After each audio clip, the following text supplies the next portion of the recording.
Primero los Corintios capítulo 16 y hoy vamos a ver únicamente 4 versículos. Estamos viendo una serie que se titula El orden de Dios en la iglesia. Estamos viendo la primera carta a los Corintios versículo a versículo y cuando pensábamos que ya íbamos a terminar, pues el Señor nos cambió un poquito el plan, nos cambió un poquito la jugada. ¿Por qué? Porque estamos viendo esta serie versículo a versículo, pero estamos tratando de ver cada tema que hay en cada capítulo, en cada versículo. Y no sé si usted se ha dado cuenta, pero esta carta no tiene un tema en cada capítulo. Hay algunos temas que abarcan varios capítulos y aquí vemos a la inversa. En este capítulo 16 hay un capítulo que abarca muchos temas. De hecho, hay por lo menos 5 temas. Hay más, pero vamos a ver 5 temas en este capítulo 16. Así que hoy vamos a ver el primero de este capítulo y van a ser 4 temas más. Vamos a ver el versículo del 1 al 4, todos esos 4 versículos en primera carta a los Corintios. Y el título de la enseñanza es Practicando lo aprendido. Dice así: en cuanto a la ofrenda para los santos, haced vosotros también de la manera que ordené en las iglesias de Galacia. Cada primer día de la semana, cada uno de vosotros ponga aparte algo según haya prosperado, guardándolo, para que cuando yo llegue no se recojan entonces ofrendas. Y cuando haya llegado, a quienes hubiereis designado por carta, a estos enviaré para que lleven vuestro donativo a Jerusalén. Y si fuere propio que yo también vaya, irán conmigo. No sé si tú alguna vez has tomado algún curso, ya sea en la escuela, o un curso de GED, un curso de guitarra, de cocina, de pintura, qué sé yo. Pero siempre que tomamos algún curso, que recibimos instrucción, llega el momento en el cual tenemos que practicar lo que hemos aprendido. Y ahí es la hora de la verdad, porque a lo mejor fuiste a todas las clases, pero si te la pasaste dormido, a la hora de practicar lo aprendido, pues nomás no vas a dar el kilo, ¿no? Bueno, este es el caso de los Corintios. Ellos ya se estaban desarrollando como iglesia. O sea, recordemos que Pablo estuvo por allí en uno de sus viajes misioneros por 1 año y medio, les enseñó muchas cosas, partió y después ellos tuvieron que practicar aquello que Pablo les enseñó y ellos ya estaban practicando lo que habían aprendido, se estaban desarrollando ya como iglesia. Sin embargo, regresó el maestro por medio de esta carta, no personalmente, pero sí por medio de esta carta, regresó a corregir algunas cosas que debían de ordenarse. Se habían salido de orden y Pablo estaba precisamente poniendo orden en la iglesia. Y como dije, es el último capítulo. Pablo está llegando ya a la conclusión de toda la carta. Así que lo último que Pablo les escribe tiene que ver con eso, con poner en práctica lo que ya corrigió, poner en práctica lo que enseñó, que fue bastante, ¿eh? Hemos visto bastantes enseñanzas. Esta es la número 26, así que bueno, fue muchísima la enseñanza. En estos versículos se habla de dinero. Observa ahí, pon tu vista en los primeros 4 versículos y fíjate que se habla de dinero. Ahora, aunque ha habido muchos abusos de este tema, pues es un tema que la Biblia sí trata. O sea, estamos en un contexto en el cual se han abusado de muchos versículos por aquí, por allá, se han sacado de contexto para obtener algún beneficio o para simplemente hacer las cosas como les dé la gana a algunos, ¿no?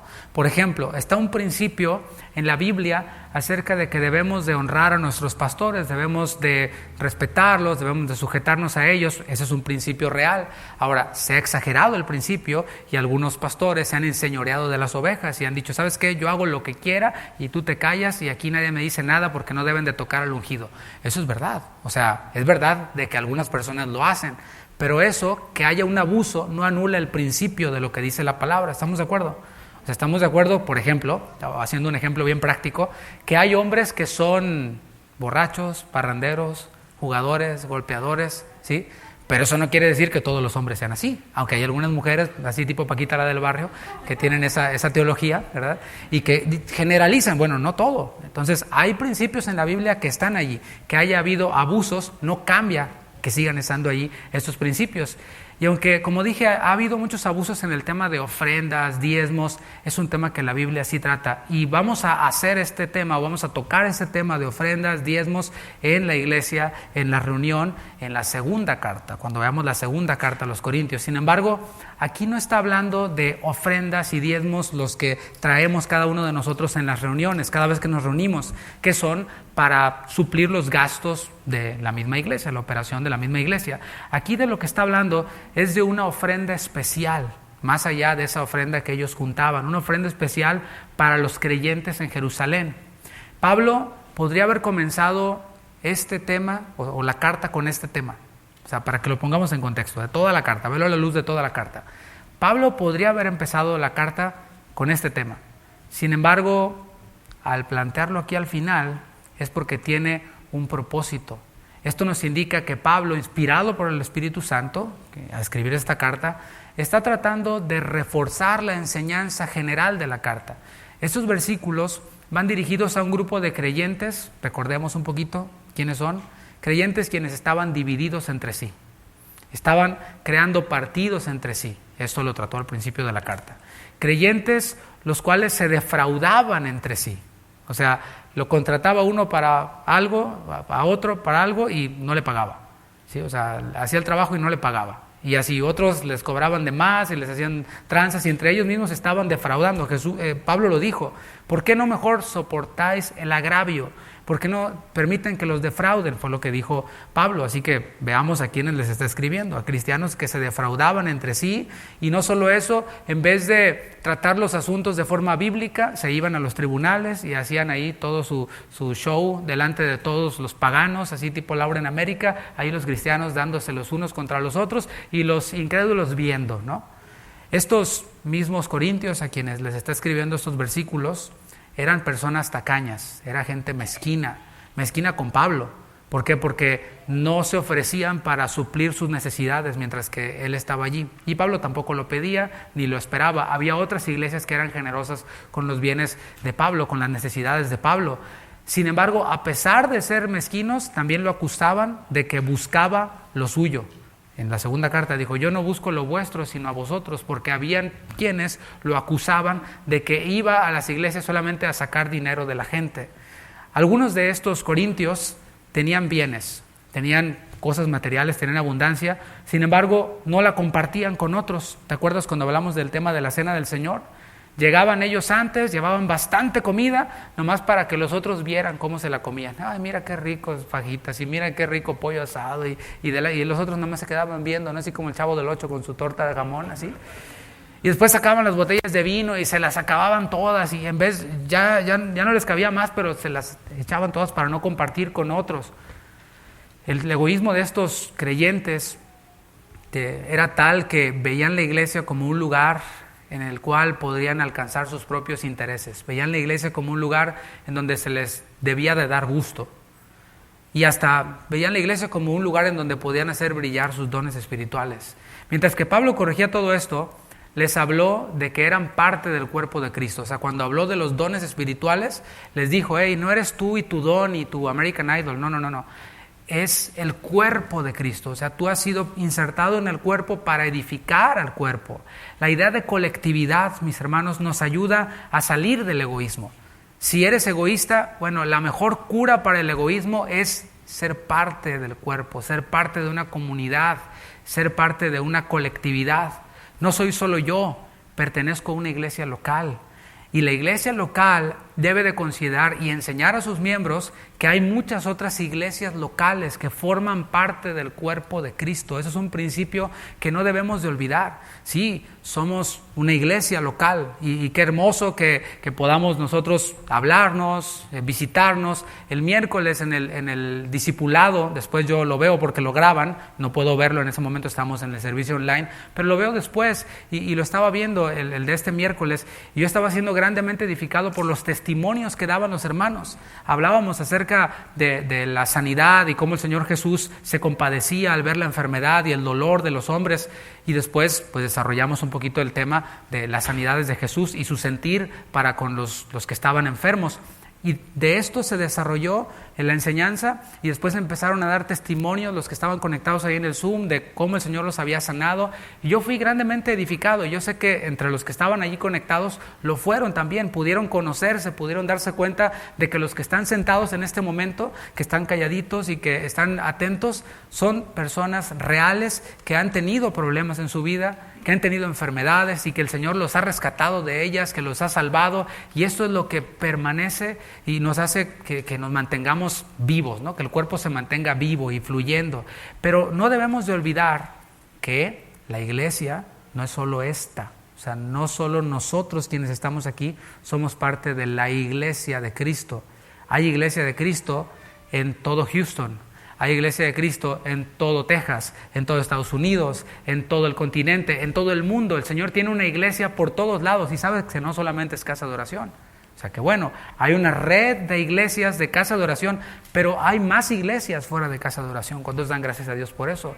Iglesias que también predican la sana doctrina, otras que no tanto, como la de Corinto, que había algunos que predicaban que la resurrección ya se efectuó y se emborrachaban y estaban peleados entre ellos. Pero ¿qué les dijo Pablo en el primer capítulo?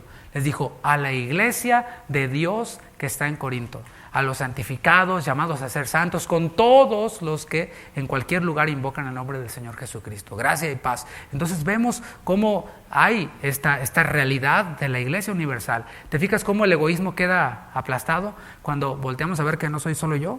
Hay más y más y más y más creyentes. Eso fue lo que hizo Pablo. Les recordó que había otras iglesias para que no pensaran que ellos eran la única iglesia, para que no pensaran que ellos eran la mejor iglesia. En el capítulo 14, si vas unas páginas atrás, versículo 36, Pablo les pregunta a manera de reprensión, lleva un tono de reprensión. Pablo les dice en el capítulo 14, versículo 36, fíjate la pregunta: ¿acaso ha salido de vosotros la palabra de Dios o solo a vosotros ha llegado? Ese es el tono de la pregunta. O sea, ¿a poco ustedes creen que nomás de allí salió la palabra de Dios? De ahí de Corinto salió la palabra de Dios. ¿A poco ustedes creen que nada más a ustedes les ha llegado la palabra de Dios? ¿Por qué se sienten exclusivos de la verdad y de la palabra de Dios? Aunque en la iglesia de Corinto se predicaba la palabra de Dios, no habían sido la primera iglesia fundada. Ni tampoco ellos eran quienes habían producido la doctrina bíblica, porque a veces nos creemos como que no, nosotros somos los que inventamos la sana doctrina. Órale, no, pues estás tremendo, brother. Pero no es así. De hecho, en el mismo capítulo, pero en el versículo 33 del capítulo 14, fíjate lo que dijo Pablo, para que entendamos que les está llevando a meditar en que hay una iglesia por todo el mundo. Dice, pues Dios no es Dios de confusión, sino de paz, como en todas las iglesias. ¿Te fijas? Que está hablando en plural. O sea, hay más iglesias que están formadas ¿por quiénes? Por santos. Hay más iglesias. La iglesia de Cristo, la iglesia universal, está formada por santos. Esta palabra santos viene del griego hagios y fundamentalmente significa separado. Entre los griegos, ¿sabes qué es lo que significaba esta palabra santos o hagios en el griego? Significaba alguien que era dedicado a los dioses. Alguien o algo que era dedicado a los dioses. Decían ellos, ¿sabes qué? Esta persona va a ser un sacerdote del dios Zeus. Es un hagios, es un separado para servir a este Dios. Pero en la Escritura vemos que tiene un sentido moral y tiene un sentido espiritual. Es separado del pecado y por lo tanto unido, consagrado, dedicado a Dios. Cristo rompió todas las barreras. Rompió tanto las barreras raciales como las barreras sociales. Y separó para sí un pueblo de toda lengua, de toda tribu, de toda nación. Dice Efesios capítulo 2, versículo 14 y 15. Porque Él es nuestra paz, que de ambos pueblos, ¿de cuáles pueblos? Gentiles y judíos. Judíos y todos los que no son judíos. Allí eso abarca a los gentiles.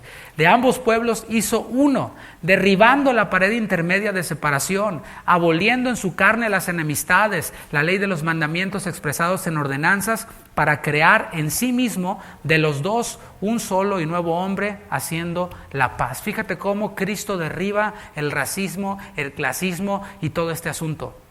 Y lamentablemente, como dice un predicador al que admiro, el domingo, el día del Señor, es el día en el que más separaciones hay. Porque está la iglesia de chinitos, la iglesia de güeritos, la iglesia de... y así, ¿no? Sin embargo, aunque nosotros lo que nos une en realidad es Cristo, pues hay otra cosa que nos une como comunidad. ¿Sabes qué es? El idioma. Porque si tú hablas inglés, pues prácticamente puedes ir a cualquier iglesia acá, pero a nosotros nos limita un poco el idioma. La bendición es que aquí no es una iglesia de mexicanos. ¿Cuántos dicen amén? Tampoco es una iglesia de colombianos, tampoco es una iglesia de venezolanos. Es una iglesia, la iglesia de Cristo, una iglesia local en donde hay personas que creemos en Cristo, que hablamos español, pero hay de México, de Guatemala, de Honduras, de El Salvador, de donde más, de Panamá, de Argentina, de Venezuela. Hay de todo. Aquí, si ponemos un buffet, va a ser súper internacional, latinoamericano. Y eso nos habla de que hemos entendido esto. Yo sé que usted no vino a buscar una iglesia de mexicanos, ¿verdad que no? Usted vino a buscar una iglesia en donde se predique la sana doctrina. Y si usted vino a buscar una iglesia de mexicanos, pues sí hay. Pero bueno, después, ¿y dónde son? ¿De Michoacán? ¿O de Tamaulipas? ¿O de dónde? ¿De Guanajuato? ¿Qué sé yo, no? Bueno, venimos buscando la palabra de Dios. El Señor derribó todo lo que tiene que ver con raza, con clases sociales, etc. En Gálatas 3:28 dice, ya no hay judío ni griego, no hay esclavo ni libre, no hay varón ni mujer, porque todos vosotros sois uno en Cristo Jesús. Ahí vemos esta distinción que hace el mundo en cuanto a lo que tiene que ver con clases sociales, ¿no? Judío, griego, raza, esclavo, libre, de género, varón, mujer. En esta iglesia las mujeres rifamos, ¿no? En esta iglesia no. En esta iglesia vemos que todos somos uno en Cristo Jesús y cada uno de nosotros funcionamos en el lugar en donde el Señor nos puso. Los hombres, va a decir Pablo más adelante en el capítulo 16, pórtense varonilmente. Amén, ¿verdad? Yo pensé que iba a decir amén, ajúa. Y las mujeres, pues ministran bajo autoridad. ¿Sí? Bueno, ahí ya no dijeron amén, pero bueno, luego volvemos. Todo esto es fácil de entender, pero difícil de poner en práctica, ¿eh? O sea, es fácil de entender, sí, Cristo derribó la raza, la clase social, el género, somos uno en Él. Sí, es fácil de entender, pero difícil de poner en práctica, sobre todo cuando las diferencias culturales son muy marcadas. Mis hermanos, yo entiendo que entre nosotros pueda haber, y es muy probable en una ciudad como esta, que alguien, no sé, de un país esté casado con el de otro país. Dos culturas diferentes. Si dentro del mismo país tienes uno que es del campo y otro que es de la ciudad, son dos mentalidades, dos maneras de ver la vida completamente distintas. Pero ¿sabes algo? Cuando nosotros, y estoy hablando de matrimonios, hacemos un pacto delante de Dios, ¿sabes qué? Tenemos que hacerlo funcionar.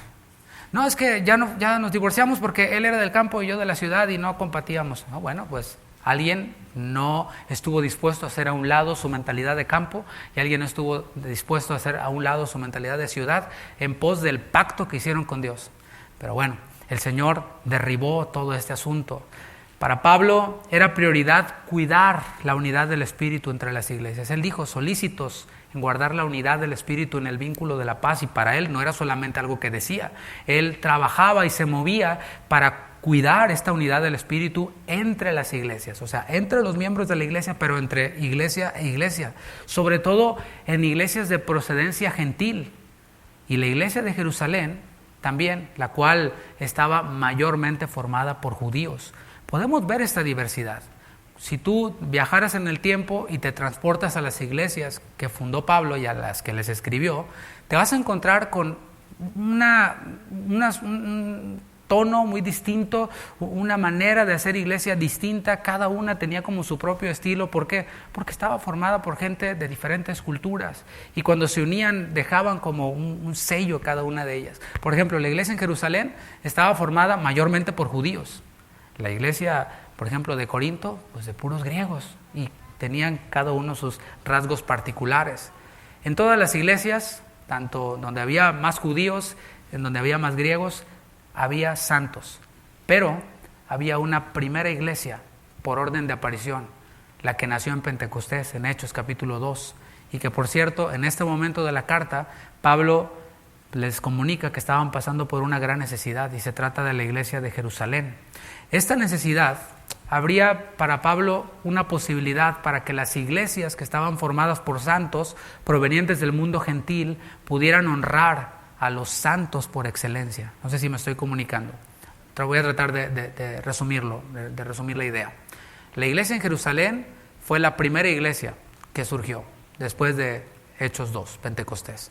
De allí surgieron otras iglesias y esta iglesia comenzó a crecer y a crecer y a crecer. Y esta mañana yo meditaba cómo le hacía Pedro, cómo le hacía Jacobo y cómo le hacía Juan para pastorear una iglesia de más de 10,000 personas. O sea, ¿acaso Pedro visitaría los 10,000 hermanos? No sé cómo le haría, ¿no? Pero funcionaba la iglesia y crecía. Sin embargo, aunque crecía en número, estaban pasando una crisis económica. Y los hermanos gentiles, de las iglesias gentiles, las que se fundaron después, ahora tenían una oportunidad de honrar a estos hermanos de la primera iglesia fundada. ¿Cómo podrían mostrar esta honra y este respeto? Ayudándolos en sus necesidades. Los hermanos de Jerusalén estaban pasando por un tiempo de pobreza. O sea, no es que, este mes no tuve para irme de shopping. No. Ellos estaban pasando por un tiempo de pobreza. Ya hay dos posibles razones, históricamente hablando, por las cuales ellos estaban en esta pobreza. La primera es que aquellos creyentes que se quedaron después de Pentecostés, acuérdate que llegaron de todos lados, judíos que vivían en otros lados, a celebrar la fiesta. Desciende el Espíritu Santo y todos se convierten, se bautizan, se añaden a la iglesia, pero ¿y luego? Dejaron sus casas, dejaron todo, no había trabajo allí y bueno, se las tenían que ingeniar de alguna manera, pero ellos anhelaban estar ahí aprendiendo y recibiendo la palabra de Dios, así que podemos ver cómo entre ellos trataron de ayudarse, o sea, entre la misma comunidad, hablando de la iglesia en Jerusalén, vendían sus propiedades y sus bienes para repartirlos a los que estaban pobres. Ellos mismos trataron de sufragar esa necesidad, de suplir esa pobreza, sin embargo, pues llega un momento en el que ya no es suficiente. Llega el momento en el que la gente come y se acaba lo del terreno que vendió aquel, bueno, el que vendió el otro, y se acaba hasta que se agotan los recursos y vuelve nuevamente la pobreza porque no se estaban generando ingresos. Y a esto quiero hacer un pequeño paréntesis y una aclaración. No es que los hermanos querían estar metidos en la iglesia todo el tiempo y alabando y llorando y no voy a trabajar porque aquí está la gloria. No. Es que había persecución. Acuérdate que en Jerusalén vemos cómo Pedro llegaron al templo y les hicieron un escándalo, los encarcelaron. O sea, los cristianos no eran bien vistos. Así que aquellos que habían venido de otros lados salían a buscar trabajo y cuando los identificaban que eran cristianos, pues no les daban trabajo. Así que vemos ahí que había un obstáculo. La segunda causa por la que ellos estaban en esta pobreza es porque en aquel tiempo vino una gran hambre. Esta fue profetizada por el profeta Agabo en Hechos 11:27, y en aquella ocasión los discípulos de la iglesia en Antioquía enviaron una ofrenda. O sea, los de Antioquía enviaron una ofrenda para ayudar a los hermanos de Judea y Jerusalén. ¿Y sabes con quién la enviaron? Con Pablo y con Bernabé. Así que ellos fueron y ayudaron. Sin embargo, esa ofrenda, aunque quizás haya sido muy generosa, no acabó con la pobreza de los hermanos de aquella región. Así que durante los viajes misioneros de Pablo, él se dedicó a trabajar en un fondo de ayuda para todos los hermanos de Jerusalén. Y de esta manera se ayudaban todos. Fíjate, yo me sorprendo de cómo Pablo era un hombre que no solo predicaba, sino que también hacía las cosas con un propósito. Fíjate cómo esta colecta y este fondo de ayuda beneficiaba a toda la iglesia. En primer lugar, se beneficiaban los hermanos pobres, porque suplían su necesidad. Pero en segundo lugar, se fortalecía la fe de aquellos quienes contribuían. Su fe era fortalecida porque podían salir del egoísmo. Y por ende, en tercer lugar, las iglesias y la unidad entre ellas crecía. Así que cumplía con todos estos propósitos. No era solamente dar por dar, sino que tenía más objetivos que se cumplían. Ahora, quiero aclarar también que esta colecta no fue algo que nació de la iniciativa de Pablo. O sea, no fue algo que simplemente se le ocurrió y dijo, tengo un buen proyecto. No, aunque no hubiera estado mal si lo hubiera hecho. Pero es importante que recalquemos que en una etapa anterior de su ministerio, Pablo y Bernabé se reunieron con los líderes de la iglesia de Jerusalén, quienes entre ellos estaba precisamente Pedro, Jacobo, Juan. Y en esa reunión, los líderes de la iglesia en Jerusalén reconocieron el ministerio de Pablo y de Bernabé. Un ministerio que era hacia los gentiles. Y ellos dijeron, bueno, ustedes encárguense de evangelizar a los gentiles y nosotros nos vamos a enfocar en los judíos. Y en este reconocimiento que ellos dieron, y no fue una aprobación, o sea, no fue que ellos llamaron a Pablo y a Bernabé, ya el Señor los había llamado, ¿se acuerdan? No sé si recuerdan aquel episodio en donde en un tiempo de oración dijo el Espíritu Santo por medio de un profeta, apartadme a Bernabé y a Saulo para la obra a la que los he encomendado. ¿Sí? O sea, no fue Pedro, Jacobo y Juan los que los llamaron, fue el Señor. Pero ellos pudieron haber tomado su ruta, pudieron haber hecho su rollo porque ya tenían el llamado, pero ¿qué hicieron? Fueron a Jerusalén para decir decirles a Pedro, Jacobo, a Juan y al liderazgo de la iglesia en Jerusalén, de la primera iglesia fundada, ¿saben qué? El Señor nos llamó y pues venimos a ponernos a la orden y a ponerles al tanto y también ponernos a la orden. Así que ellos dijeron, perfecto, ustedes vayan con los gentiles, nosotros nos enfocamos en los judíos, pero les vamos a dejar un encargo. ¿Sabes cuál fue ese encargo? El encargo fue que se acordaran de los pobres. Eso que te estoy diciendo está en Gálatas 2:10. Fueron con ellos y les dijeron, el único encargo que les vamos a dar, aparte de que prediquen, por supuesto, la palabra y el evangelio, es que se acuerden de los pobres. Y no fue así como que, acuérdense de los pobres, ¿no? Sino que se acordaran de aquellos quienes tenían necesidad. Así que de allí surge este proyecto de Pablo de hacer una colecta. Vamos a ver ahora sí el versículo 1 del capítulo 16 de Corintios. Eso fue un poquito la introducción. Acuérdate, son 4 versículos nada más, Versículo 1. En cuanto a la ofrenda para los santos, haced vosotros también de la manera que ordené en las iglesias de Galacia. Esa primera frase, en cuanto a, es una frase que ya es conocida por nosotros. Así, cada vez que iniciaba un nuevo tema, decía en cuanto a esto, en cuanto a lo sacrificado a los ídolos, en cuanto a, y así siempre decía cuando iba a abordar un nuevo tema. Y esto nos indica que está respondiendo a una pregunta que ellos hicieron acerca de este tema, del tema precisamente de la ofrenda. Nosotros no tenemos la pregunta exacta, o sea, no tenemos en la Biblia, no podemos, por más que busquemos, no vamos a encontrar una carta de los Corintios para Pablo en la cual le pregunten, oye Pablo, ¿qué onda con lo de la ofrenda para los de Jerusalén? ¿Cómo le hacemos? O sea, no sabemos cómo fue exactamente la pregunta, pero sí podemos ver por el contexto que se trata de una colecta, que se tradujo aquí en la Reina Valera 60 como ofrenda, ¿sí lo ves? En cuanto a la ofrenda, pero en el original es la mejor palabra que traduciría el original sería colecta. La colecta es para los santos, y podríamos decir que los santos con S mayúscula por tratarse de los hermanos mayores, los que nacieron primero en la fe, los de Jerusalén. En Romanos 15:26 hay otra referencia hacia este tema, y allí Pablo sí especifica quiénes eran los receptores de esta colecta o de estos fondos. Fíjate cómo dice Romanos 15:26. Porque Macedonia y Acaya, ahí en Acaya estaba Corinto, tuvieron a bien hacer una ofrenda para los pobres que hay entre los santos, y ahí se especifica que están en Jerusalén. O sea, eran específicamente para unos santos en un lugar. Algo que llama nuestra atención es que Pablo está dando órdenes. Fíjate cómo dice la segunda parte del versículo 1. Haced vosotros también de la manera que ordené en las iglesias de Galacia.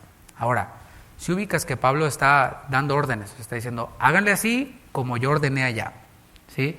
Y debemos de entender que esta colecta, repito, no es unas ofrendas que están trayendo para el fondo de la iglesia, es una colecta para hermanos que están en otro lado. Bueno, debemos de entender que esta colecta es algo voluntario, era algo voluntario. Nadie estaba obligado a participar, nadie estaba siendo obligado ni manipulado, ni ándale que aquellos necesitan. No. Pablo simplemente estaba apelando a lo que había en su corazón, a esta nueva naturaleza que estaba en ellos. Y de la misma manera, todo lo que hacemos para el Señor es de forma voluntaria, todo. El Señor no nos obliga a nada. El cristianismo no funciona así, no funciona a base de imposiciones o a base de coerciones o de manipulaciones. No. El Señor deposita su amor en nosotros, y desde ese amor que el Señor depositó en nosotros, pues fluye todo lo que nosotros le damos. Haz de cuenta que nosotros somos una cuenta bancaria, el Señor deposita fondos infinitos en nosotros y después nos pide, ¿sí? Pero cada uno decide si los da o no los da. Bueno, el Señor deposita su amor en nosotros y desde ese amor fluye todo lo que nosotros hacemos y damos para su obra y para los de la familia de la fe. Acuérdate que el capítulo 15 terminó así: hermanos, estad firmes y constantes, creciendo en la obra del Señor, siempre sirviendo y creciendo en la obra del Señor. Y ahora los pone, esto es la obra del Señor, es ayudar a los que necesitan. Esa es una parte, ¿no? La palabra ordenar que vemos en este texto, dice de la manera que ordené en las iglesias, es la palabra griega diatazo y significa poner en orden. También es una palabra que ya ha ocurrido y ha aparecido. Significa poner en orden, significa ordenar y se traduce también como dar instrucción o dar instrucciones. Así que Pablo no está presionando ni obligando a nadie. Cada uno de los hermanos ahí en Corinto, como en las demás iglesias, ya habían aceptado de forma voluntaria participar en esta ofrenda. Y lo que está haciendo Pablo es, ya que aceptaron, ahora les voy a dar instrucciones, voy a coordinar cómo va a ser esta colecta. Por lo visto el tema era tan familiar para ellos que contaban con una referencia, las iglesias de Galacia. Por eso dice, hagan como ordené en las iglesias de Galacia. Ellos ya tenían un modelo, ya había una iglesia o un grupo de iglesias en una región en donde ya estaba funcionando esto y estaba funcionando bien. Por el libro de los Hechos, en el capítulo 18, sabemos que aproximadamente a finales del verano del 52, Pablo atravesó la región de Galacia y de Frigia, en su camino desde Judea y Siria hacia Éfeso. Y a continuación vamos a ver el formato o el método que Pablo usó, versículo 2, vamos allí, y esto nos va a ayudar a extraer algunos principios. Dice el versículo 2, cada primer día de la semana, cada uno de vosotros ponga aparte algo según haya prosperado, guardándolo para que cuando yo llegue no se recojan entonces ofrendas. El primer elemento en este formato o método que ya estaba funcionando en Galacia es la regularidad. Diga regularidad. Cada primer día de la semana. ¿Sí lo ubicas? O sea, es algo frecuente, es algo constante, algo regular. Y esto era cada domingo. Cada domingo, cada primer día de la semana, ellos debían de separar algo y traerlo. Ellos, mis hermanos, se reunían en casas. O sea, piensa en la iglesia en Corinto, no era como un templo donde ya está todo funcionando, no. Ellos se reunían en casas, pero había un día, se cree que era el domingo, el primer día de la semana, en donde todos los que se reunían en casas o en Zoom, en diferentes discipulados, se reunían en un mismo lugar. El domingo es un día importante para los creyentes. ¿Por qué? Porque un domingo el Señor resucitó. Porque un domingo, en Juan 20:19, el Señor se apareció a sus apóstoles. La colecta para los santos de Jerusalén se realizaba entonces cada domingo, aparte de las ofrendas regulares que traían los creyentes, cuando estaban todos reunidos. ¿Para qué? Para darles oportunidad a todos. Y esto nos trae una primera pregunta de aplicación. Esta pregunta no lleva el fin de balconear a nadie ni de que la responda. Respondámosla internamente. Y esto va también para los que nos están viendo en la transmisión. La pregunta es, ¿tienes el hábito de reunirte con tus hermanos para adorar al Señor? Hacerlo con regularidad. O sea, voy el domingo y el otro, ¿quién sabe? Y el otro, pues si llueve, a lo mejor. Pero si hace frío, no. Estamos hablando de regularidad. O sea, Pablo está contando aquí con que ellos van a llegar el domingo. O sea, cada primer día de la semana. Si no, imagínate, pues quién sabe si lleguen, cómo le hubiera hecho. No, él sabía que iban a llegar. Y la pregunta es, para nosotros, ¿tenemos el hábito de reunirnos constantemente para adorar al Señor? Porque cuando lo hacemos con regularidad, cuando lo hacemos con constancia, manifestamos nuestro amor por el Señor, pero también por los hermanos. Manifestamos nuestra disposición para atender a las necesidades del cuerpo de Cristo manifestado en una iglesia local. Y cuando hacemos eso, le damos un golpe durísimo a nuestra naturaleza egoísta. Cada que nosotros determinamos en nuestra agenda, el domingo es día de reunión y voy a ir, llueve, truene o relampaguee, a no ser que se cierre la iglesia por el COVID o la pandemia, lo que sea. Bueno, cuando yo hago eso, estoy dándole un golpe a mi egoísmo. Porque mi egoísmo dice, estás cansado, ¿verdad? Mi egoísmo dice, toda la semana trabajas. El domingo es el día que tienes para levantarte tarde, ver a Chabelo. Ahí no sale Chabelo, ¿verdad? O yo qué sé qué programa salga el domingo. Y luego irte a comer, unas pupusas. Y luego irte a comer unos elotes. Y luego irte a patinar o qué sé yo. Bueno, eso dice tu egoísmo. Pero el nuevo hombre dice, no pienses en ti. Manifiesta tu amor por los hermanos. El segundo elemento que vemos es que la generosidad es individual. Ahora diga individual, vamos a decirlo. Primero vimos la regularidad, ahora vemos que es individual, porque dice el texto, cada uno de vosotros. La pregunta para Pablo quizás sería, ¿quiénes pueden participar, Pablo? A lo mejor eso le preguntaron, nosotros no lo sabemos. Pero bueno, ¿quiénes pueden participar en esta colecta? La respuesta es todos, chicos y grandes, todos. Y esto nos trae una enseñanza también. La pregunta es, ¿estamos enseñando a nuestros hijos a ser generosos? ¿Qué tal?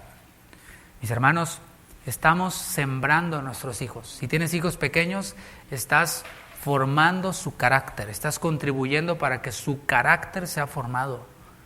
Luego los hijos tienen ya 40 años y llegan a la casa exigiendo comida caliente, dejan ahí todo tirado, ni su plato recogen, ni la cama tienden, y dices tú, oye, ¿qué le pasa? Pues eso vio al papá hacer toda la vida, no vio otra cosa, pues es lo que sabe hacer, así su mamá se lo permitió, toda su vida, al Junior, ¿qué quieres, Junior?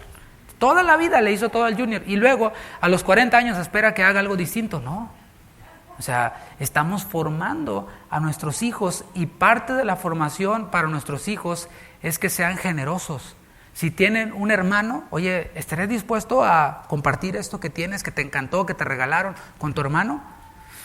Ay, no te van a hacer, hijo, pero mira, y les enseñamos a ser generosos. Les enseñamos, pero también nos ven siendo generosos a nosotros. ¿Qué tal? Es bueno que lo hagamos. Y es bueno que lo hagamos con el ejemplo, y también que busquemos oportunidades en las que ellos puedan ser generosos con los que necesitan. Si tienen recursos nuestros hijos, de los que nosotros les damos, que les enseñemos a dar una parte para el Señor, a dar una parte para los necesitados. Cuando los formamos desde pequeñitos, cuando son grandes, no tienen esos problemas que luego tenemos nosotros. Y decimos, no, es que si doy no me va a alcanzar, ¿y cómo le voy a hacer? No. Cuando ya lo tenemos como un hábito desde niños, sabemos y ya estamos programados para que cuando yo recibo algo, en ese momento separo algo para el Señor y separo algo para los demás. Y después para mis necesidades. El siguiente elemento que vemos es compromiso. Ahora diga compromiso. Porque dice el texto, ponga aparte algo. No se trata de recibir ingresos, gastarnos los ingresos, y si sobra, entonces compartimos.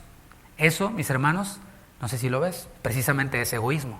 O sea, primero yo, y después yo, y si sobra, los demás. Era la misma actitud de los que llegaban con comida. Primero yo, y si sobra, yo. Y los demás nomás mirando, como el chinito, ¿no? Bueno, con los recursos ocurre lo mismo. Egoísmo es pensar en mí, y si sobra, pues lo comparto. ¿Sabes algo? El problema es de que es muy poco probable de que sobre. Muy poco probable. Por eso aquí nos habla de un compromiso. ¿Qué quiero decir? ¿O qué nos quiere enseñar este principio? Compromiso es esto. Antes de que yo reciba el ingreso, antes de que aparezca ese número en la cuenta, antes de que reciba ese cheque, desde antes yo ya he dispuesto en mi corazón apartar algo para los que necesitan. Es un principio básico de administración, ¿sí? O sea, antes de recibir, te organizas y armas un presupuesto, y mi dinero se va a ir una parte a esto, otra parte a esto, otra parte a esto. Haces un presupuesto. No es buena idea que llegue el dinero y te vas a la pulga y sales con un screen así de este tamaño y eso, ¿no? Zapatos y quién sabe qué, y botas y sombrero y toda la cosa. Oye, viejo, ¿y la renta? No, pues ahí Dios proveerá, vieja. Hay que tener fe. No, debemos de planear. La próxima semana vamos a ver un poquito, no de administración ni de finanzas, sino de planes, de cómo debemos de hacer nuestros planes, ¿no? Antes de que reciba el ingreso, entonces, ya he dispuesto en mi corazón, en mi libreta o en mi Excel o donde haga mi presupuesto, apartar algo para los que necesitan. La pregunta podría ser, ¿cuánto doy? Ese es el siguiente principio. Y la respuesta lo da el mismo versículo. Según haya prosperado. Si no recibimos nada, pues no hay nada que dar. O sea, así funciona. En lo que tiene que ver con generosidad, no funciona como un venga y haga un pacto y una promesa y te hacen llenar un sobre, te hicieron llenar, bueno, ya al final oramos para que saquen las amarguras, ¿no? Y ahí sales tú, y no va, usted no va a hacer una promesa, hermano. Pues sí, pásame el sobre, ¿no? Y ya la llenas, y luego tenías ahí la IRS, digo, el hermano, y el pastor, ¿no? ¿Qué onda con la promesa? Pues es que no he tenido, pastor. No, pues tiene que dar. No. O sea, en la Biblia no funciona así por medio de promesas, no hay deudas celestiales ni nada de esto. Cada uno, dice el texto, ¿no?, según haya prosperado. Si no recibimos nada, pues no hay nada que dar. O sea, si tú llega el momento de la ofrenda, o si hacemos alguna colecta para alguna causa especial, lo que sea, y tú no recibiste ni $1 en esa semana, no te preocupes, no te sientas mal. No hay problema. El tema es si recibimos, ¿no? Sea mucho o sea poco, hemos de estar dispuestos en nuestro corazón a dar. En el primer principio veíamos que todos pueden participar. Y esto incluye a grandes, a chicos, a ricos y a pobres. Todos. Pablo nos dice, a ver, hermanos, en cuanto a la ofrenda para los santos, los que tienen billete, ¿sí? ¿Dónde están los de 100? ¿Pásenle a los de 100? ¿Los de 50? Y ustedes los de 20, pues ya pásenle. Los de $1, pues ya los de $1. A ver, hermanito, ¿no? ¿Sí? ¿Le fue familiar esa escena? Bueno. Todos. Pablo no dijo solo los ricos, solo a los que les sobre algo, solo los que quieran un write-up ahí para sus taxas, para que en vez de que paguen muchas taxas lo justifiquen, y no es que yo di mis donativos, etcétera, que no está mal, pero hay quienes lo hacen exclusivamente para eso, ¿no? Dice todos, y a veces tenemos la idea de que solo los ricos ayudan a los pobres, y dices, cuando yo sea rico, entonces voy a ayudar. Pero si así fuera, solo unos pocos hubieran sido convocados para contribuir, solo unos pocos tendrían esta bendición de poder bendecir a otros. La iglesia de Corinto, por cierto, no estaba formada por muchos poderosos ni por muchos nobles. Eso les dijo Pablo en el capítulo 1, versículo 26. Les dijo que de lo necio del mundo había escogido Dios. Dijo, hermanos, no hay entre ustedes muchos nobles, ni muchos poderosos, ni muchos ricos, ni nada, sino que lo necio del mundo escogió Dios. Y bueno, no llevaba la intención de dañarlos, esa era la realidad. Había algunos poquitos que tenían mucho, pero la mayoría eran esclavos, eran de clase baja, y aún ellos estaban siendo llamados a participar. Los evangelios narran sobre una viuda, tú te debes de acordar, esa viuda que dio 2 blancas. O sea, eran unas moneditas de muy poco valor.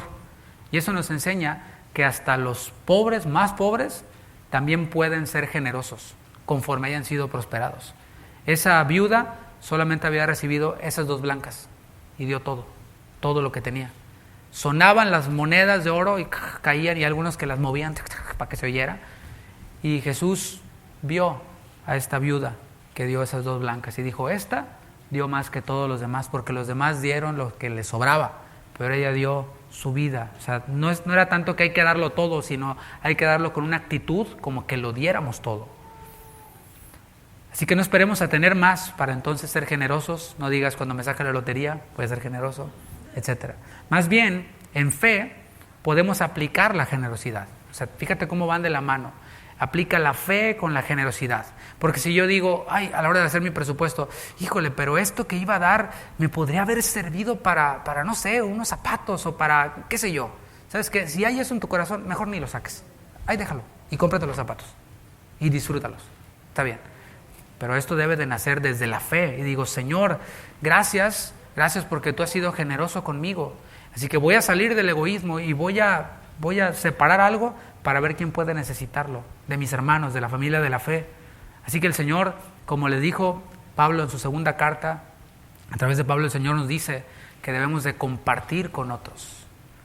Pablo les da el propósito de este formato de la colecta. Ya vimos el formato, vimos algunos principios, pero el propósito del formato de esta colecta es para que cuando yo llegue no se recojan entonces ofrendas. Y tú dices, ¿y eso qué? O sea, ¿qué explicación tiene eso, no? O sea, Pablo entonces no quería que cuando llegara le quitaran tiempo de la prédica para estar haciendo lo de la ofrenda. No. Esto lleva a algo mucho más profundo.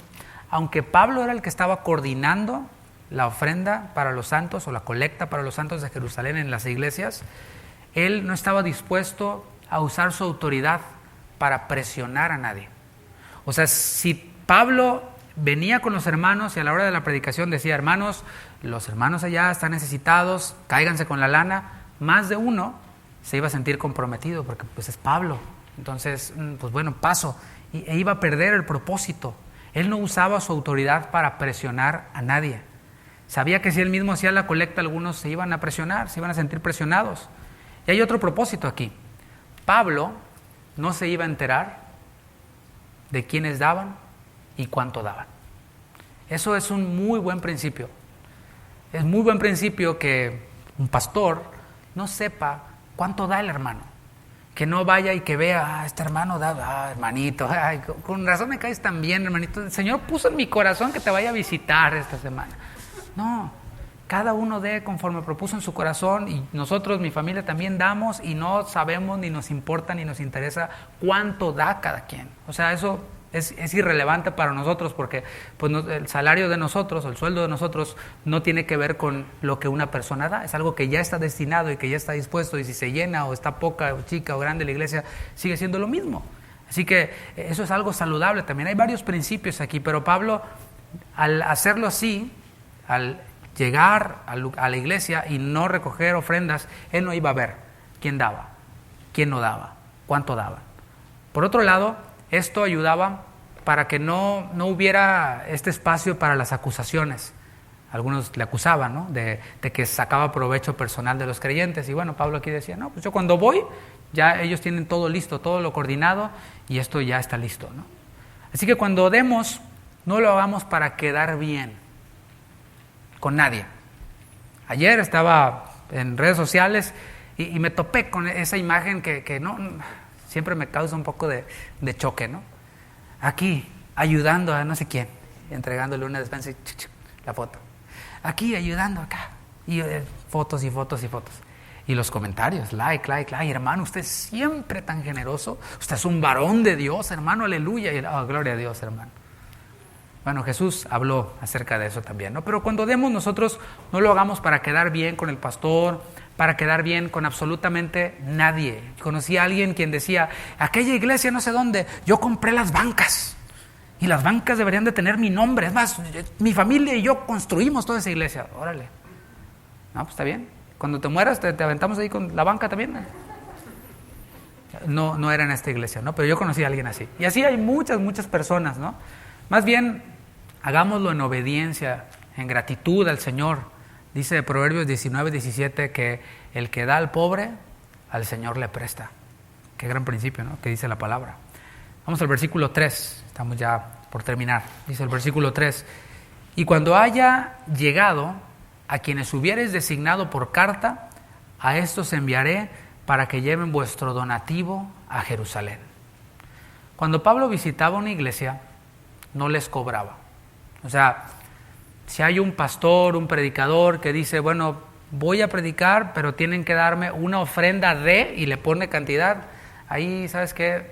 Todas los focos rojos, ¿no? O sea, Pablo, cuando visitaba una iglesia en esta labor apostólica, no les ponía una tarifa, no les cobraba. Es más, él mismo había decidido renunciar al derecho de recibir el sustento de esa iglesia que estaba visitando. Aunque veremos más adelante que Pablo sí permitió, en algunos casos, como en el de Corinto, de que sufragaran sus gastos para el próximo lugar a donde iba a ir. Eso está también en la Escritura. Pero la colecta para los hermanos de Jerusalén no pasaba por manos de Pablo. O sea, él solamente la estaba coordinando, pero él no la tenía en su bolsillo. No, esto no era así. Él solo la coordinaba. Los creyentes de cada ciudad, así funcionaba, los creyentes de cada ciudad debían designar a más de uno de sus miembros para que llevaran esta ofrenda a Jerusalén. Y ahí tienes la iglesia de Galacia, 2 miembros, la iglesia de Corinto, 2 miembros, la de Filipos, 2 miembros, y así, y se juntaba ya toda una comitiva de cada iglesia que llevarían esta ofrenda a Jerusalén. Y Pablo no la tenía. O sea, Pablo andaba por otros lados, ¿sí? Y así ocurrió en el capítulo 11, cuando Pablo y Bernabé, quienes eran miembros en aquel entonces de la iglesia en Antioquía, fueron comisionados para llevar la ofrenda a los hermanos de Judea. Y aquí vemos cómo Pablo está coordinando y está llamando a personas a hacer algo que él mismo ya había hecho en algún momento. O sea, Pablo ya le había tocado ser un delegado, un comisionado de su iglesia junto con Bernabé para llevar una ofrenda a los de Judea. Así que vemos aquí que se debía de buscar de entre los hermanos de la iglesia a personas fieles para esta labor de llevar el dinero. Estamos hablando de llevar el dinero, no de administrarlo, no de llegar allá a Jerusalén y a ver a quién se lo van a dar y cuánto le van a dar y por qué, y no es mucho. No. Usted, hermanito, nomás va a llevar el dinero, usted va a llevar el dinero de aquí a Jerusalén. Y bien cuidado, bien cuidadito, que no se lo vayan a robar, y así, ¿no? Vemos cómo estaba esta tarea. Y debían de ser personas fieles precisamente. Imagínate, si para servir a las mesas, si para repartir a las viudas se necesitaban, lo vemos en Hechos 6, a varones de buen testimonio, llenos del Espíritu y llenos de sabiduría. ¿Cuánto más para llevar esta colecta, que era una buena lana, que se juntaba en cada iglesia, y hacerla llegar a los hermanos de Jerusalén? Es lo que podemos ver. Y es interesante que era más de uno. O sea, no era uno solo el que tenía este trabajo, sino que era más de uno por iglesia. Y la pregunta para nosotros, la aplicación para nosotros en este punto es: ¿somos miembros fieles en nuestra iglesia local? O sea, en esta, o si usted viene de visita, en donde usted, para empezar, es miembro de alguna iglesia. Y si lo es un miembro fiel en su iglesia, o sea, constante en su asistencia, una persona con quien se puede contar, ¿no? Que, oye, necesitamos hacer esto, ¿y qué tal este brother o esta hermana? No, pues quién sabe, porque quién sabe si venga. Porque a veces viene y a veces no. Y ves la temperatura del día y dices, sí, hoy va a ser frío, a mí se me hace que no va a venir el brother. Y se aparece, y dices, el frío lo trajo, ¿no? Bueno, esto habla y manifiesta algo, mis hermanos. Manifiesta algo, o que tuvo un problema, así, de índole mayor, del cual, pues a lo mejor uno de sus líderes o alguno a quien le rinde cuentas en la iglesia se enteró, o de plano está pasando, pues está en, como le digo yo, la montaña rusa espiritual, ¿no? Del cristianismo. A veces anda arriba y a veces anda abajo, o anda así como Sergio el bailador, ¿no? Un pasito para adelante y otros dos para atrás, así va su caminar en Cristo, ¿no? Pero la pregunta para nosotros es: ¿somos fieles en nuestra asistencia, en nuestras contribuciones, en nuestra participación, en nuestro servicio? Bueno, aquellos quienes fueran enviados por cada iglesia local contarían también con el respaldo y con la recomendación del apóstol Pablo. ¿Qué tal?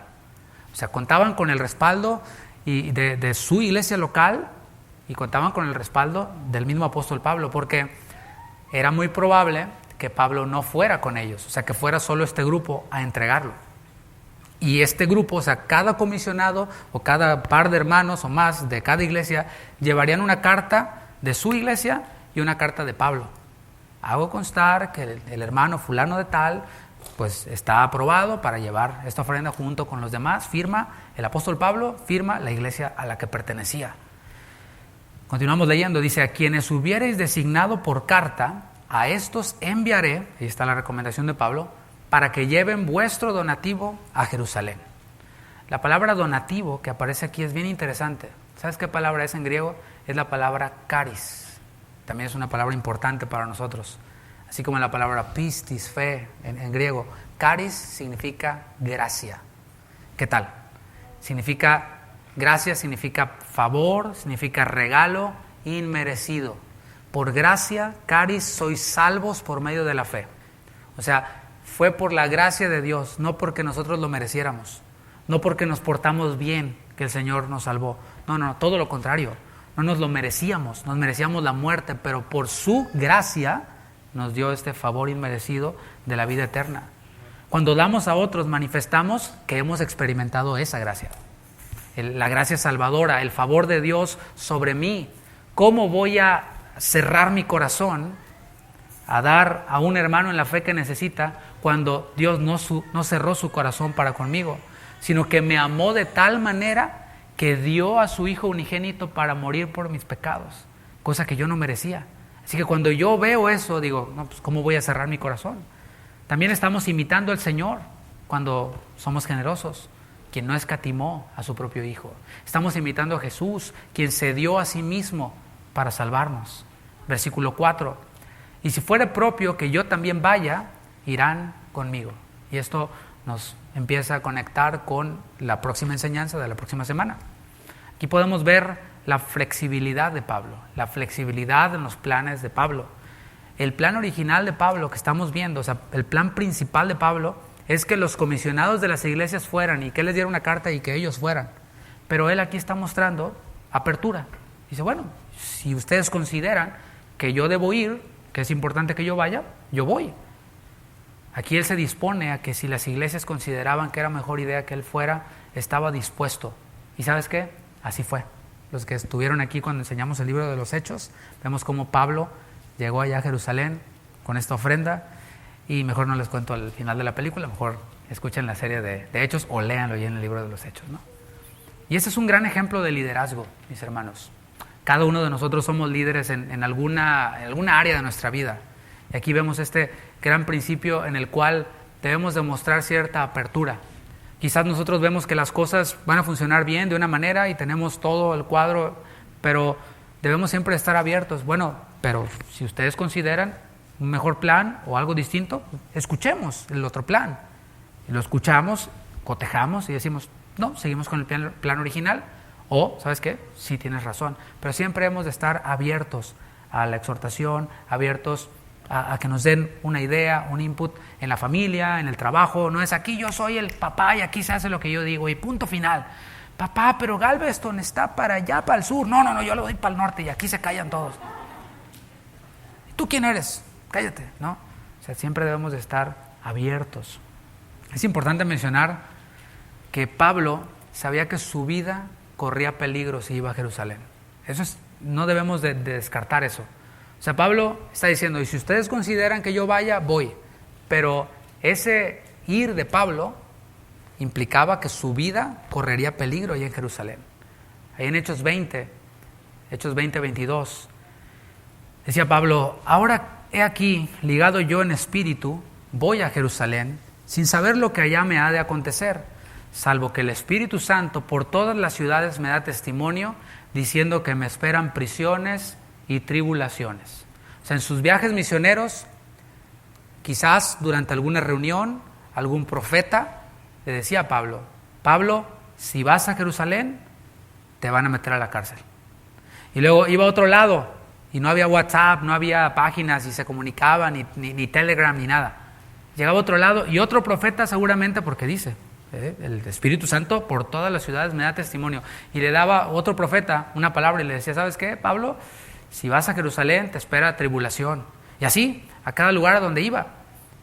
Versículo 24, pero de ninguna cosa hago caso, ni estimo preciosa mi vida para mí mismo. Y eso incluye la billetera, O sea, podríamos imitar a Pablo en esto y decir, no estimo preciosa mi vida. No, para mí mismo. El domingo, el día del Señor, cuando el día está soleado, cuando está todo perfecto para salir y hacer un picnic o hacer una carne asada o quedarte hasta tarde, podríamos aplicar esto y decir, ni estimo preciosa mi vida para mí mismo. Cuando llegue el viernes y dices, pues me quedo en la casa, ¿y qué voy a hacer en la casa? Pues quién sabe. Ni estimo preciosa mi vida para mí mismo, con tal que acabe mi carrera con gozo y el ministerio que recibí del Señor Jesús para dar testimonio del Evangelio de la gracia de Dios.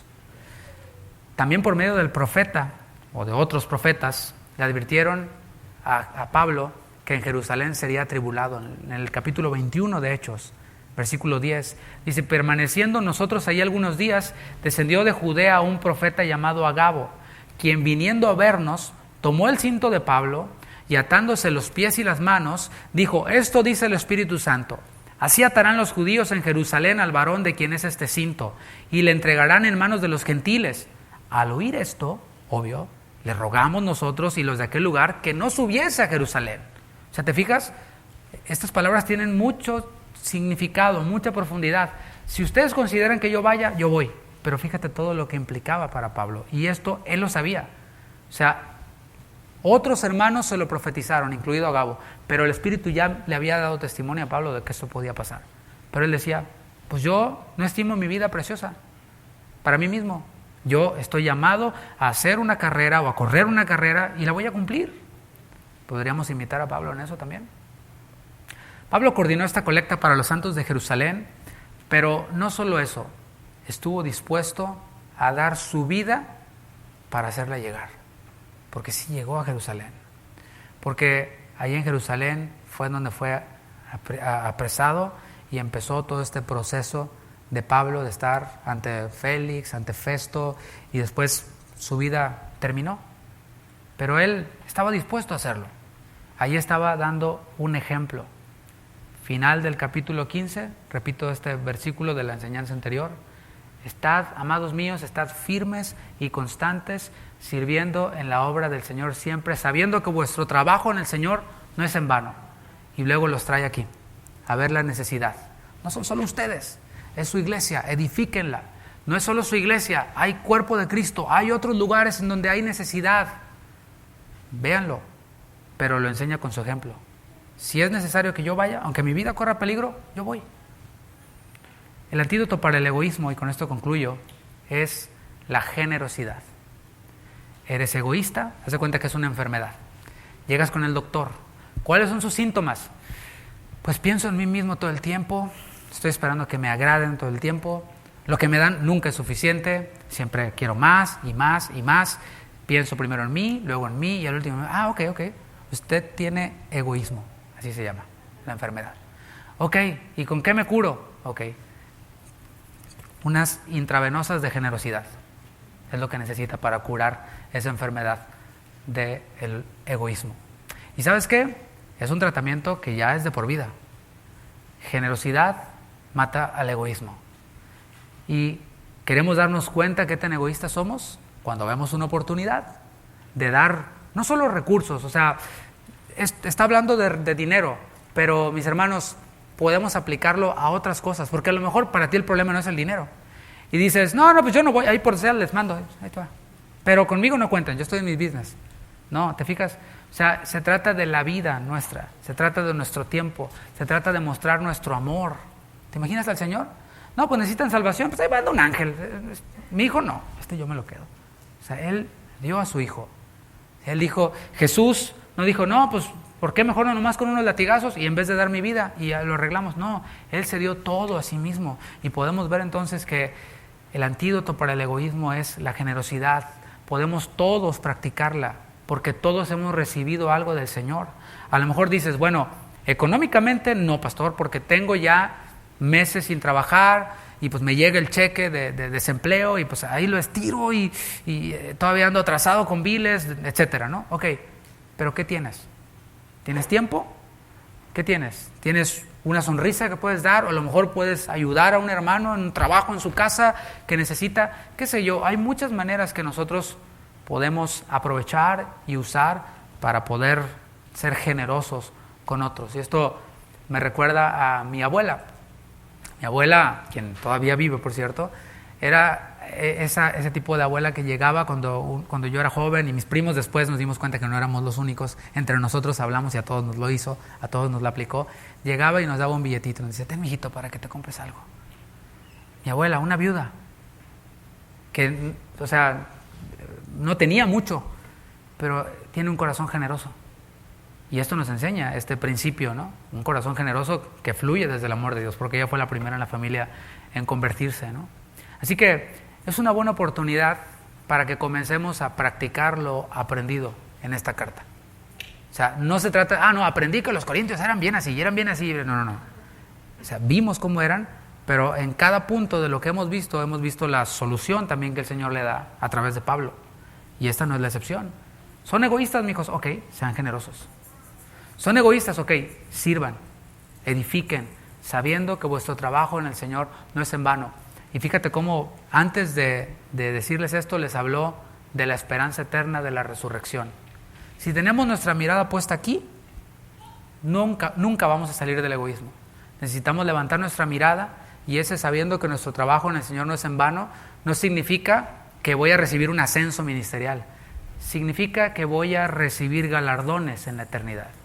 Significa que voy a tener un cuerpo glorificado, que ya no se va a enfermar, que ya no va a padecer, que ya no se va a estresar, que va a estar maravilloso. Ya lo vimos cómo lo describió Pablo. Así que con esa mirada puesta en la eternidad, con esa mirada puesta en los galardones, podemos ser generosos. No es difícil ser generosos, por eso Pablo lo dijo aquí. No es difícil servir a los demás, no es difícil dar de mi tiempo. Es que si voy me va a desviar de la ruta. No es en vano.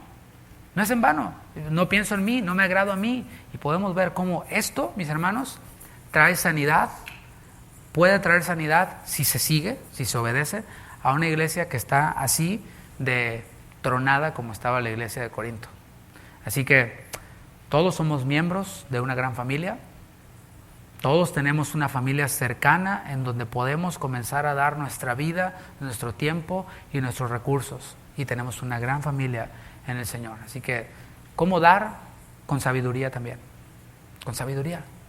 Porque en este tiempo hay personas quienes se meten al perfil de uno. Mira, este es hermanito y tal. Y te mandan un mensaje. Tengo necesidad acá y no sé qué. ¿Sí tienes necesidad? Pues vende el celular, brother. Desde el que me estás escribiendo, ¿no? No tienes ni para comer, dices. O sea, seamos sabios también en cómo damos y a quién damos. ¿Cómo te voy a dar? O sea, ya si te están pidiendo, ya es así como que, ok. Porque el Señor no guía a sus hijos a pedir a otros. O sea, el Señor nunca nos va a guiar a que andemos de limoneros y mendigando, y dame, no. Nos espera el Señor y nos guía, a que esperemos en Él. Y el Señor guía a otros a que suplan esa necesidad. ¿Alguna vez has estado en una situación como esa? En la que necesitas algo y dices, no tengo. Señor, ¿qué haces? ¿Alzaré mis ojos al compadre? No. ¿Qué haces? Señor, a ti clamo. Yo sé que tú puedes suplir, yo confío en ti. Y sabes que el Señor apela a la generosidad y al corazón de alguien y viene y suple esa necesidad. Y dices, wow, Señor, gracias. Hace poco hablaba con un hermano y me decía, ¿sabes qué? Andábamos mal económicamente, no caí en pánico, oré con mi familia, no les dije tampoco cuál era la necesidad, o sea, con mis hijos, oramos y ¿sabes qué? El Señor suplió al otro día. Dice, no le pedía, ni por mi mente pasó pedirle a alguien un préstamo o pedirle ayuda a alguien. El Señor de una manera milagrosa me puso en un nuevo trabajo en donde me pagan más y me dijeron, pero no vamos a empezar hasta la otra semana. Pero ¿sabes qué? Te vamos a pagar la semana. Y yo estaba todavía en el otro trabajo, recibiendo el sueldo esa semana de mi otro trabajo. Y hablé con el jefe y me dijo, no, sí, aquí quédate. Así que esa semana recibió doble sueldo cuando estaba orando y confiando en el Señor. No tuvo que pedirle a nadie. Así es como funciona, mis hermanos. Al Señor le place usarnos a nosotros como medio, como canal de bendición a otros. El Señor bien podría, y lo hace, hacer aparecer en tu cuenta, ¡pum!, los $1,000 que te faltaban para los impuestos o para la renta, qué sé yo. Bien puede, y seguramente lo puede hacer.